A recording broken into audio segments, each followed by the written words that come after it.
Skal vi se, om det her går igennem? Gør det det? Ja, det er godt, du sørger for den sag, Holger, for skal jeg jo ikke finde ud af det.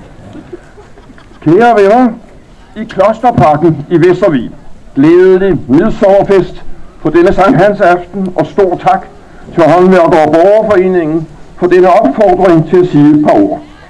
Det er en stor glæde for mig som tilflytter, om end med over 3 årtiers tilknytning til egnen, at modtage en sådan udstrakt hånd fra vort lokale fællesskab. En hånd, jeg med taknemmelighed griber og trykker varmt. Gennem mine 35 år heroppe, og særligt gennem de seneste 4 år, små 4 år, hvor jeg har boet her fast, har vort lokale fællesskab fascineret mig, imponeret mig og varmet mig. Det fællesskab, som året rundt viser sig så mangfoldigt, og som også samler os her i aften omkring bålet. Denne aften er dagen før Sankt Hans dag, den 24. juni, som i den tidlige kristne kirke fejredes som Johannes Døbers fødselsdag. En dag, som ifølge Lukas evangeliets allerførste kapitel var 6 måneder før Jesu fødsel. Men også en dag, som allerede de gamle kirkefædre kombinerede med solhvervet. Og således gik det til, at vi trods det forhold, at den længste dag, og altså også den korteste nat, var i forgårs, fejrer vi nu årets højdepunkt, midsommeren, netop i aften, Sankt Hans aften. Og således gik det også til, at vi på denne hellige aften inddrog nogle af folketroens talrige skikke, viser af hedensk oprindelse i aftenens festligheder. Blandt andet skikken med at brænde bål, for at friholde os fra de onde kræfter, som er så stærkt på færre i en så kraftladet aften og nat. I 2015, der er det jo tankevækkende gammeldags og trist på sin vis, at de onde kræfter blev koncentreret i billedet af heksene, som på deres kosteskaffer netop denne aften fløj til gæstebud med djævelen. De danske hekse, ja, de drog enten til fællesmøde med deres tyske kolleger dernede på Bloksberg i Harzen, eller også så drog de af Heckenfeldt til, det vil sige til møde med djævelen på vulkanen Hekla i Island. Fra begyndelsen af 1900-tallet tog den jo noget kvindefjendske skik med at sætte en heksefigur på bålet. Hardt, men som modvægt samlede så al midsommeraftenens poesi og kogleri i afsyngelsen af Drachmanns midsommervise fra 1885. Og i sangen, fællessangen, vokser fællesskabet sig stærkt. Som københavner i mine første 75 år har jeg ingen anden erindring om en tradition for fællessang, end den, at vi i mine 12 år som skoleelev, morgen efter morgen efter morgen, sang dels en fædrelandssang og dels en salme. Men her i Thy er vi aldrig sammen, uden at bryde ud i sang. Det er simpelthen livsbekræftende herligt. Og nu på denne årstid mødes vi i vi elsker vort land, men ved midsommer mest. Den danske sang er jo en ung blond pige, der går og nynner i Danmarks hus.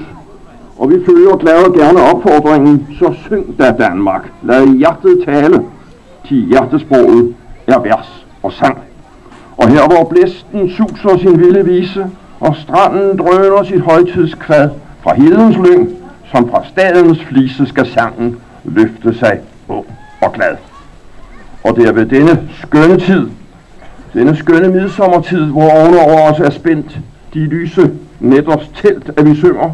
Gud sol går ind i krop og sind, forkynder at nu kommer en varm og lys skærsommer. Ligesom det er tiden til fuld tonen af istemme Thøger Larsens uforlignelige sommerstrofer, Danmark nu blunder den lyse nat, der omhandler byer, der går og kommer, som er den danske sommer, men også om sol over grønne sletter, lykke og lyse nætter. Kan hende, at vejrguderne må undlade at se noget til os. Med midsommertid ingen vil vel bestride, at dette års optakt til midsommeren har været kølig, eller for nu at være endnu mere præcis, hundekold. Men alligevel, så synger vi vor kærlighedserklæring med de ord, som mesteren på den sydlige side af vor bredning, derovre i byen Lidenlund, skrev sig henført. Du danske sommer, jeg elsker dig, skønt du så ofte har sveget mig. Du er i sindet jo lunefuld, dog hjertet inderst er pure guld. Går tit du kold over landet hen, og det må vi indrømme. Jeg ved, du kommer dog hed igen. Og det er dermed det håb, at vi denne midsommeraften kan udbryde du danske sommer, hvor hilsen tag, du lyse nat og du lyse dag. Se derude, hvor jeg holder til, derude i Kærgården, der kan man fra mit hus året igennem ved solfaldstid holde øje med den røde kugle, blodappelsinen, når den putter sig et sted derude i Vesterled, hvor der står et slot, tækket med gyldne skjolde. Underet er ved hver eneste dag det samme under, og det er lige stort. Når fjerne ruder østerpå blusser op i gløden, når hededamme bittesmå spejler aftenrøden. Og hver aften byder det taknemmeligt i mit indre stille hjerte. Sol går ned, mens jeg noterer mig, hvor den går ned. Fra midvinters solnedgang ude over Thyborøn havn ruller blodappelsinen lige så stille og roligt frem til midsommer mod nord af Aggertange, der er en god vej, indtil den i disse dage går til ro over Aggerhavn og Krik. Det har også i dette år været et fantastisk skue dagligt at følge denne solvogn rulle mod nord, frem lige til i dag årets højdepunkt. På højdepunkter kan man se både frem og tilbage. Året 2014 indeholdt markante milepæle, såsom 200-året for tabet af Norge, 150-året for slaget ved Dybbøl og 100-året for begyndelsen af den verdenskrig, som betød enden på det gamle Europa, på den gyldne tid. Det, som man kaldte verden af i går. Verden blev aldrig den samme, men oplevede allerede 25 år efter et nyt rædselsscenarie i form af en ny verdenskrig, hvis to markante milepæle, den 9. april og den 4. maj, just i dette år, har bragt mindelser frem hos mange. For mig var det som 9-årig fantastisk at opleve Sankt Hans aften 1945 med en perlerække af bål op langs Øresundskysten, hvor man i krigsårene havde måttet nøjes med at se de svenske midsommerbål på den modsatte Øresundskyst. Og sidenhen har de varmende lurer i den lyse midsommeraften, suppleret af Drachmanns strofer fra mangfoldige menneskestrupper, op gennem årene udgjort en perlerække af gyldne stjernestunder, af frie stunder med varmt fællesskab i det nære samfund, helt frem til denne stund i Vestervig. Jeg har lyst til også at nævne et par andre nylige, markante milepæle. Den 5. juni, det var jo grundlovsdag, men det særlige i år var jo, at vi fejrede 100-året for kvindernes stemmeret. Med grundloven af 1915, der fik fruentimmere, folkehold, fattige, fanger og fjolser omsider den stemmeret, mange havde kæmpet for gennem et halvt århundrede. Og man forstår godt de kvinder, der hele grundlovsdag over for kongen gav udtryk for, at dette var den mest vidunderlige dag i deres liv. Det fortæller også noget om vor nuværende kvindelige monarks humor, at hun på jubilæumsdagen med et overbærende smil berettede om, at hendes farfar, kong Christian 10. var den opfattelse, at disse kvinder, i stedet for at gå i jubeloptog, burde gå hjem og lave kaffe til deres mænd. I sandhed glæder jeg mig over at leve livet i en periode, hvor kvinderne stedse har haft fremgang, stedse nyt større agtelse. Jeg brydes over, at vi ikke længere brænder kvinder hekse på bålet, og så må jeg jo leve med, at vi også denne aften har en heksefigur i toppen af vores bål, selvom jeg ærligt talt egentlig finder skikken lige så gammeldags som Christian 10. bemærkning. Den sidste milepæl, jeg vil nævne, er valgdagen for 5 dage siden. Danmark gik til valg den 18. juni, nøjagtigt 200 år efter slaget ved Waterloo, der blev afslutningen på Napoleons rædselsregimente i Frankrig. Folketingsvalget blev også et Waterloo for nogle politikere. Andre gik så sejrigt ud af den valgkamp, som stort set havde stået på fra årets begyndelse, og som det ikke altid var lige kønt at opleve. Valgkampen var som vanligt en broget forestilling, og billedet, der tegner sig her umiddelbart efter valget, kan mildt sagt også forekomme noget broget.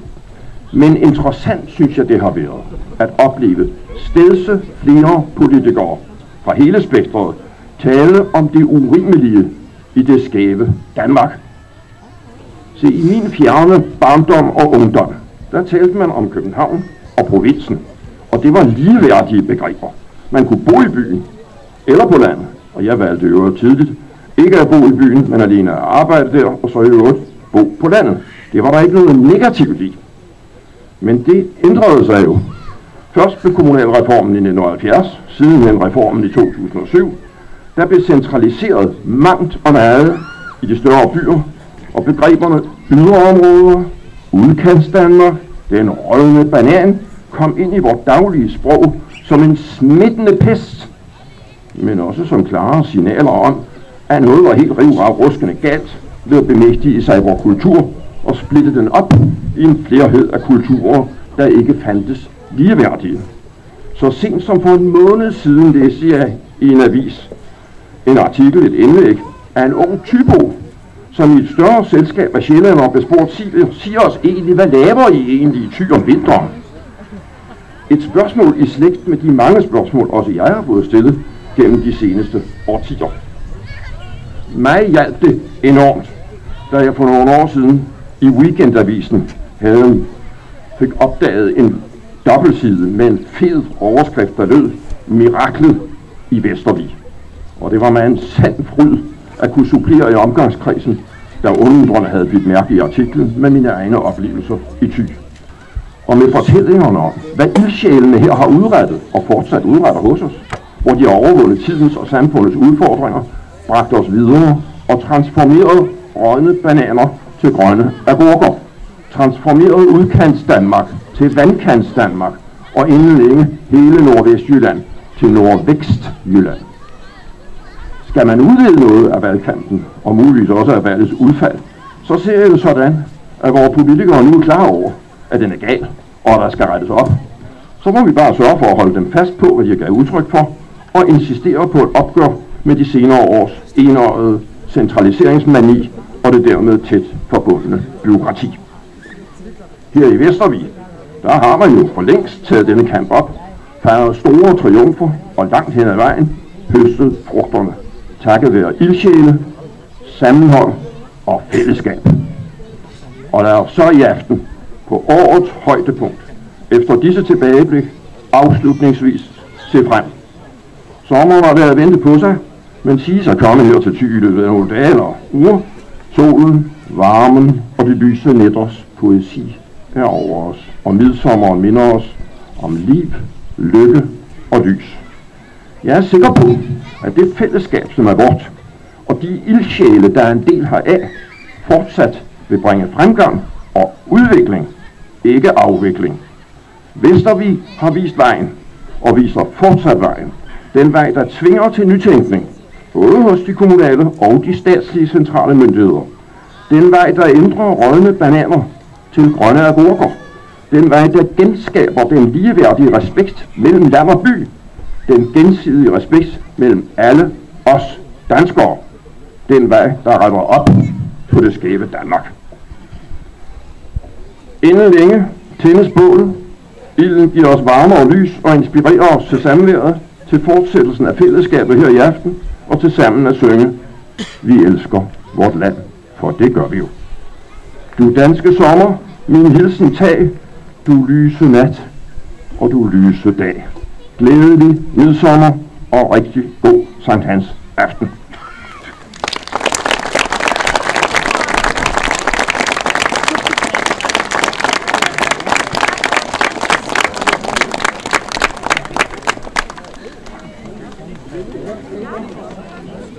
Tusind tak til Hans Jørgen Knudsen for en fremragende båltale, og tankevækkende var det jo. Og om lidt tændes bålet, og vi skal nu synge Midsommervisen, og det vil vi overlade til Hanne Tarp og køre det løb der. Værsgo.